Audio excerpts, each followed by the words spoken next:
Bismillahirrahmanirrahim. Alhamdulillahi rabbil alamin. Assalatu wassalamu alaika ya sayyidi ya Rasulullah. Khudh biyadi qallat hilati adrikni. Jika kau inginkan kerajaan dunia dan akhirat, maka jadikanlah kepasrahanmu hanya pada Allah Azza wa Jalla. Niscaya engkau akan menjadi pemimpin bagi dirimu sendiri dan orang lain. Aku telah menasihatimu, maka terimalah nasihatku. Aku telah membenarkanmu, maka benarkan juga aku. Jika engkau mendustakan dan didustakan, maka engkau akan didustakan dan dia juga akan mendustakanmu. Begitu juga jika engkau membenarkan dan dibenarkan, maka engkau akan dibenarkan dan dia pun akan membenarkanmu. Sebagaimana engkau merendahkan, maka engkau pun akan direndahkan. Ambillah obat dariku untuk sakit agamamu dan pergunakanlah, niscaya akan datang kesembuhanmu. Generasi dahulu mengelilingi timur dan barat bumi, mencari para wali dan kaum soleh yang merupakan dokter-dokter hati dan agama. Jika mereka menemukan satu dari para wali dan kaum soleh, maka mereka akan langsung meminta obat atau terapi darinya untuk kesehatan agama mereka. Akan tetapi sekarang, orang-orang yang paling kalian benci malah para fuqaha, ulama, dan wali yang merupakan sosok-sosok pengajar dan pendidik. Maka tentu saja kalian tidak akan pernah mendapatkan obat. Lalu, apa manfaat ilmu dan kedokteranku bagimu jika pondasi yang aku bangun setiap hari untukmu malah kau robohkan?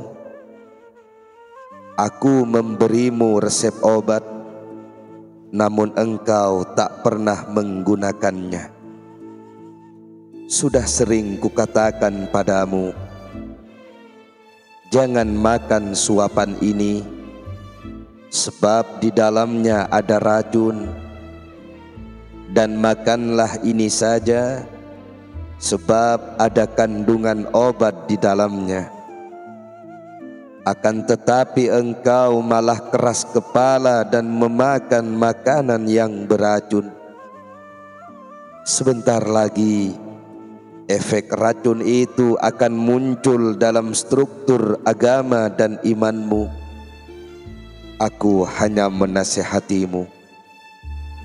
Aku tidak takut sedikit pun pada pedangmu, dan aku juga tidak menginginkan sedikit pun emas kekayaanmu. Sebab barang siapa yang bersama Allah Azza wa Jalla, maka ia tidak akan pernah gentar pada siapapun, baik jin, manusia, serangga bumi, binatang buas dan kutu-kutunya, maupun pada makhluk apapun. Jangan sekali-kali kalian terca para syekh pengamal ilmu.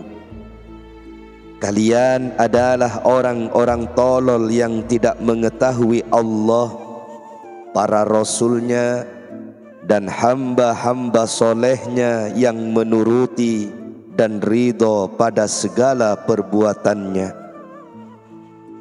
keselamatan total terkandung dalam keridhaan menerima qada, pendek angan-angan dan kezuhudan akan dunia.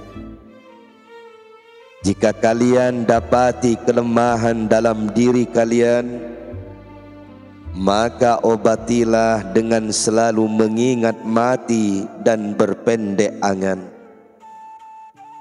Nabi Muhammad sallallahu alaihi wasallam bersabda, menyampaikan sebuah hikayat dari Allah Azza wa Jalla, tidak mendekat orang-orang yang mendekat padaku yang lebih utama dibanding dengan menunaikan apa yang aku wajibkan pada mereka. Dan hambaku senantiasa mendekat padaku dengan amalan sunnah hingga aku mencintainya. Jika aku mencintainya, maka aku akan menjadi pendengaran, penglihatan, tangan, dan pendukung baginya. Maka denganku ia mendengar, denganku ia menatap, dan denganku ia meninju. Ia melihat seluruh perbuatannya lantaran Allah Ta'ala. Lantarannya pula ia keluar dari daya kekuatannya, serta dapat melihat dirinya sendiri maupun orang lain. Seluruh gerakan dan daya kekuatannya adalah lantaran Allah Azza wa Jalla, bukan dirinya atau makhluk apapun. Ia mengucilkan dirinya, dunia dan akhiratnya. Semua perbuatannya berkerangka ketaatan, maka tidak diragukan lagi bila ketaatan tersebut semakin mendekatkannya pada Allah. Ketaatannya menjadi sebab cinta Allah Azza wa Jalla padanya. Karena ketaatannya, Allah mencintai dan mendekat. Dan karena kemaksiatannya, Allah murka dan menjauh. Dengan ketaatan akan diperoleh keintiman kasih Allah, sementara dengan maksiat diperoleh keberingasan, karena orang yang berbuat buruk terkesan beringas. Dengan mengikuti syarak didapatkan kebaikan, dan dengan melanggarnya didapatkan keburukan. Barang siapa tidak menjadikan syarak sebagai penyandingnya, maka ia akan binasa menyusul orang-orang yang telah binasa. Bekerja dan berusahalah, akan tetapi jangan sampai kau gantungkan diri pada kerja. Orang yang mengabaikan semua demi kerja adalah orang yang tamak, dan orang yang bergantung pada amal adalah orang yang terpedaya. Ada komunitas yang berdiri di antara dunia dan akhirat. Ada juga yang berdiri di antara surga dan neraka. Dan ada pula yang berdiri di antara makhluk dan Sang Khalik. Jika benar engkau adalah seorang ahli zuhud, maka engkau berdiri di antara dunia dan akhirat. Jika engkau penakut pada Allah, maka engkau berdiri di antara surga dan neraka. Dan jika engkau arif maka engkau berposisi di antara makhluk dan Sang Khalik, kadang memperhatikan manusia dan terkadang lagi menatap Sang Khalik, sembari menyampaikan informasi tentang kondisi akhirat pada khalayak, beserta perhitungan amalnya atau hisab dan segala isinya, sekaligus menyampaikan apa yang ia saksikan dan ia lihat. Meski berita itu tidak seperti melihat dengan mata kepala sendiri,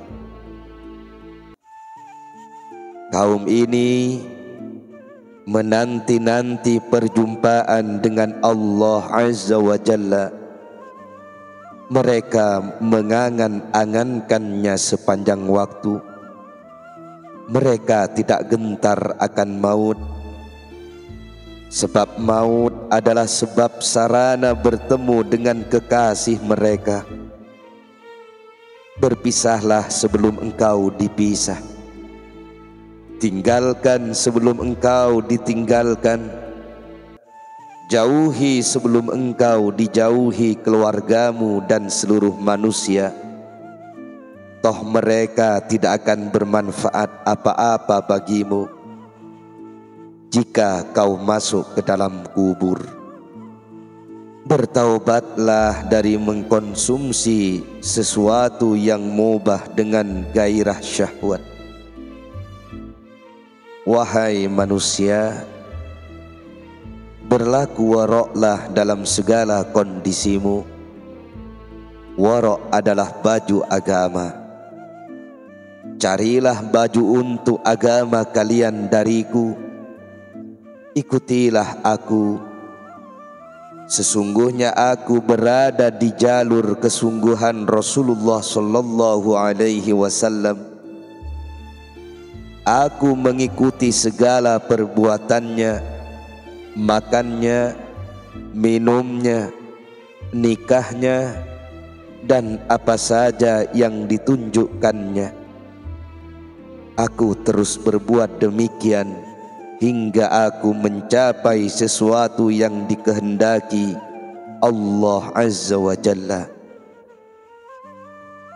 Selama berbuat demikian, aku tidak pernah berpikir tentang pujian Allah, juga pujian atau cercaanmu, pemberian atau penolakanmu, kebaikan atau keburukanmu, penerimaan atau keingkaranmu.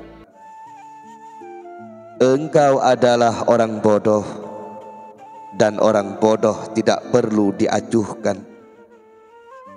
Kalaupun engkau bahagia dan beribadah pada Allah Azza wa Jalla, maka ibadahmu akan dikembalikan lagi padamu, sebab ia adalah ibadah yang dibarengi kebodohan, dan semua kebodohan bersifat merusak. Rasulullah sallallahu alaihi wasallam bersabda, barang siapa beribadah kepada Allah atas dasar kebodohan, maka apa yang ia rusak lebih banyak daripada apa yang ia perbaiki. Tidak ada kamus keberuntungan bagimu hingga kau ikuti Alkitab dan Sunnah.